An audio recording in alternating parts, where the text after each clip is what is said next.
Big time news coming from Minnesota. Remember last week, Pat P, when we did our show, we thought Harbaugh might be the guy that will be the next head coach replacing Coach Zimmer. But no. He interviewed. They didn't give him an opportunity to become the head coach. They decided to go with Kevin OConnell. Now, Kevin is the offensive coordinator for the Los Angeles Rams. He will assume that new role with Minnesota when the Super Bowl is over. But Pat P, how surprised? What was your reaction when you heard Harbaugh wasn't getting the job and the team was going with Kevin OConnell as the next head coach?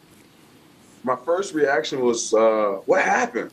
Like what went down? Because all the fingers was pretty much pointing to, Jim landing the job in Minnesota. So, the first thoughts that came to my mind is what happened, with the interviewing process. What did not like, because like we talked about, he's the most qualified coach, that was in position, to be the next head coach. But obviously they end up going in a different direction.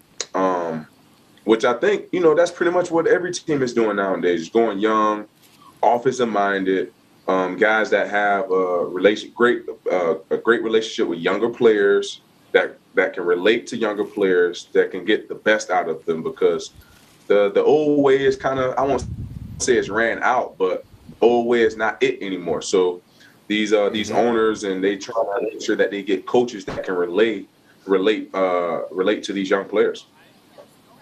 And you talked about going with an offensive-minded coach last week. We both agreed we felt like they would go a different direction than when they brought on Mike Zimmer, who is a defensive-minded coach. Why were you so confident that the team would definitely go offensive-minded in regards to who the new head coach would be?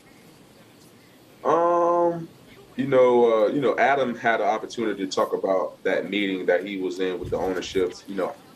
I so happened to be in that meeting as well.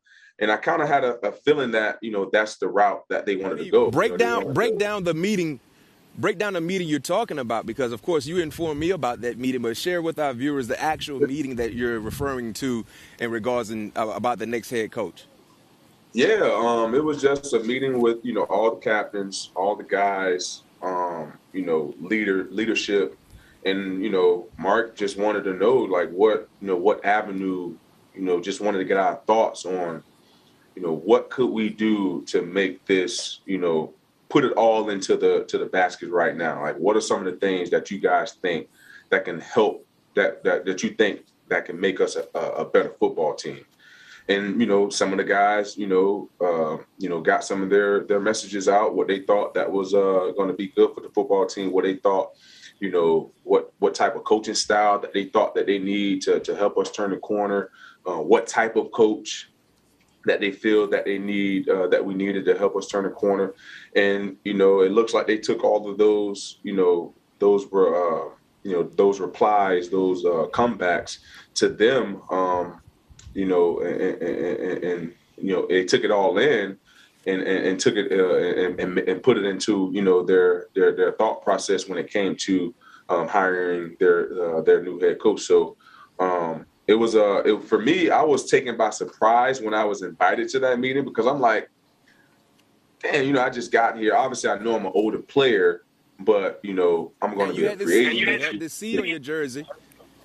Yeah. So, but at the same time, like, it's still like when you that player, is no guarantees for me next year. So it's like, exactly, why would you be in that meeting? You know what I mean? So it was a surprise for me, but at the same time, I looked at it as, as like respect, like they know what they have in the building, so they want to, they respect what they have in me. And when I told my wife about it, I was like, that was pretty cool for them to involve me in that meeting. And it was pretty special. Yeah, and looking at Kevin O'Connell's numbers as a coach, he's 36 years old.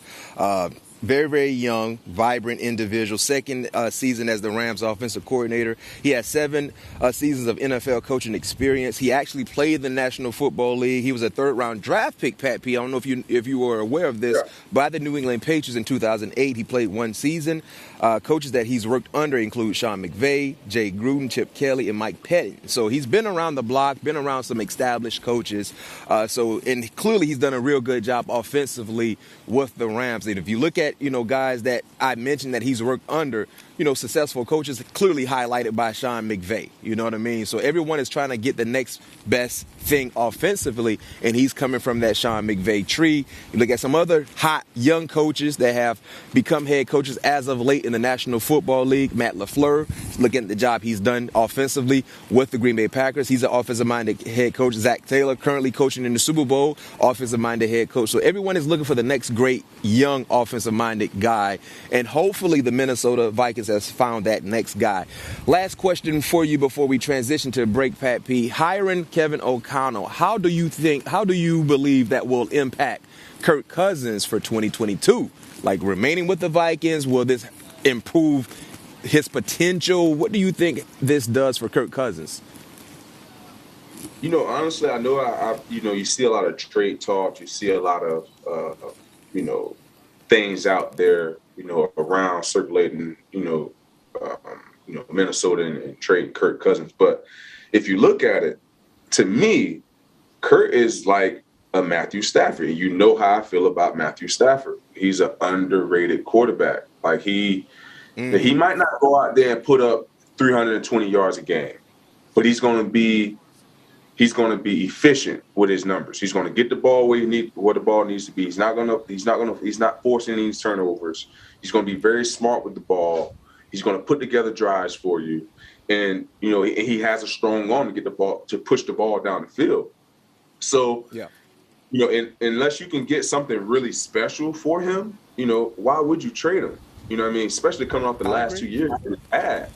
And I think, with Kevin coming over, I think it'd be great for him because you essentially will have the same quarterback, a quarterback that moves well off play action, a quarterback that moves well, off bootlegs, the quarterback that moves well off play actions, that really thrives off the play action. You have a good running back here. Everything is in place for him. So I think, honestly, you see where it goes the first year. I don't know Kirk's contract situation, but you see how it goes the first year. Then you go from there. But in my opinion, I don't think he should be traded unless you can get something spectacular for him. I'm right there with you. If you can't bring back in an elite-like guy at the quarterback position, ride with Captain Kirk. Kevin O'Connell clearly took this job under the assumption that Kirk Cousins would be his quarterback. So I think he is okay with that, and just make it happen. Offensively, this is a well-rounded, established group. 2 outstanding number 1 wide receivers. Cook, outstanding running back. Hopefully, good tight end Irv Smith Jr., who missed basically the whole year. You know what I mean? Get healthy on the defensive side. You got you a playoff caliber team right now on paper. You know what I mean? Just got to put it on film. So I'm right there with you. And then and I think Minnesota, the Viking fans, clearly, Pat P, they're excited about the hire. They don't have any issues. Probably the majority don't have any issues with this hire. And hopefully he can kind of put together a nice staff that can really develop this team into being a competitor going forward in 2022. Do you want a sports network that delivers everything that matters about the game? The highlights, the picks, the instant analysis, no yelling, no fake debates, no politics. Hit the subscribe button and never miss a moment.